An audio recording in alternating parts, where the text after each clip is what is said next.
فارسی بلد نیم چی میام برای گیلکی حرف زنم و خواهش کنم اینقدر به فارسی نچسبید، فارسی دوست بداریم چون زبان ملی همه، اما زبان مادری داریم.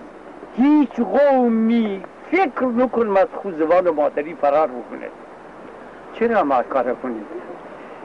من چند بار آیم گیلان ایسا غصه هم را بگردم می گیلکان دینم جوانان بخصوص همه با هم دیگه فارسی گفته نده.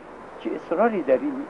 نه همه زبان ها تنیم 50 تا 100 تا تمام زبان های عالم بدنیم اون سر جاش، سر جای خودش.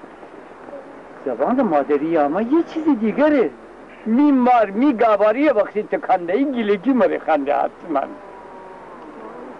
دیگران ما را مختو.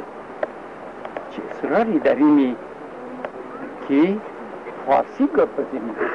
اما اون که همی دل میان نه اونه فارسی بگید. نه مخالفم و از شما خواهش کنم زبان مادری همه را پاس بدهید.